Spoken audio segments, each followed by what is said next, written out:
So today we are going to watch Black Adam. Ain't that right, Adam? Yeah. My little brother's name is Adam, that's why.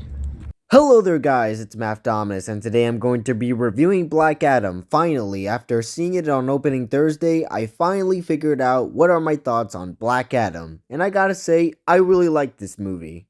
It's not perfect, nor is the movie really groundbreaking or anything, but it really doesn't need to be. It's popcorn entertainment. It's a movie that you can go out in theaters and enjoy with family and friends, or enjoy by yourself, or basically just to have a good time. But by no means this movie is a masterpiece. No. This movie definitely has its flaws here and there, but for what it is, it's definitely not bad. In terms of story, this movie is definitely not groundbreaking. It's your typical superhero story with your typical superhero cliches and tropes. But honestly, a generic story isn't all that bad if your characters can carry it, and I gotta say, it's the characters that make the movie. For starters, Black Adam himself is a pretty great and interesting protagonist because throughout the movie, he's just kind of this brooding anti-hero. But as you go on throughout the story, you start to learn more and more about his past, and then it gets more interesting from there, and you realize that he isn't just an anti-hero who's all about, I kill superheroes while you guys don't kill superheroes. There's actually a lot more depth to him.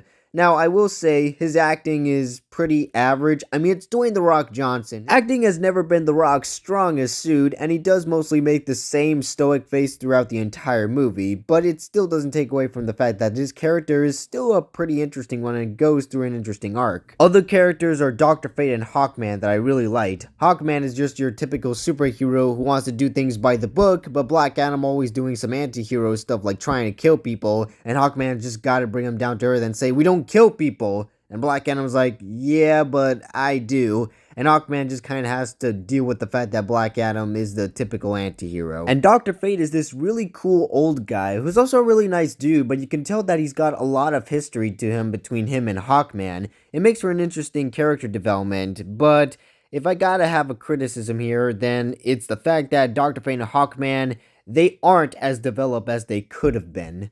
We don't even get Hawkman's origin in this movie, which is pretty weird because Hawkman has a lot of interesting origins in the comics, and Dr. Fate's origin is just kind of touched upon. It would have been more interesting to see more about these characters and learn more about their backstories and their history. I know there's these prequel comics, but let's be honest, they're kind of sort of canon at best.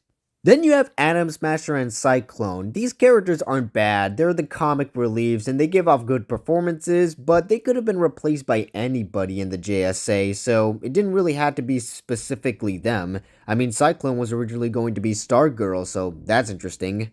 Despite the JSA being kind of underdeveloped, they're still all memorable. They all have unique costumes and unique VFX that make them all memorable. So even if these characters aren't that developed, they will definitely be in your head for quite a while. At least Dr. Fate will, because again, Dr. Fate is the cool old guy who's got a lot of personality to him. Now, there are other supporting characters in Black Adam, but they aren't as developed and kind of unmemorable at times. They aren't bad, they give out good performances, but again, they're mostly supporting characters, especially this kid who's trying to be like that one character in Shazam who's always knowing about superheroes and their power sets and stuff.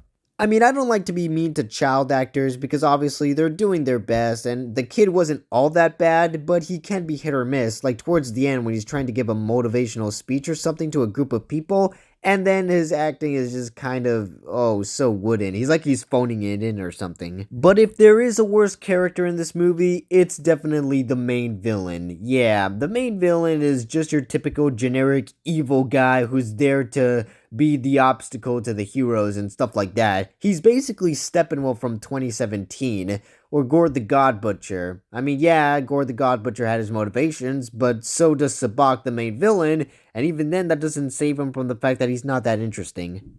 Sabak could have been an interesting villain had they actually given him time to get some development or at least more characterization, but in the end, he ended up just being the next Steppenwolf from the 2017 Justice League movie. At least he has a cool design, but even then, sometimes the VFX can look pretty weird, so yeah, even the VFX can fail at times. But despite the lackluster villain, Black Adam's characters are still pretty fun and interesting to watch, at least with this generic plot. This plot could have been done a lot better. I don't know, it feels like if you'd given this movie another 30 minutes to really give it time to really flesh out the world building of Kahndaq, then this movie could have genuinely been, unironically, a really great movie that could have been on the same level as Wonder Woman or something.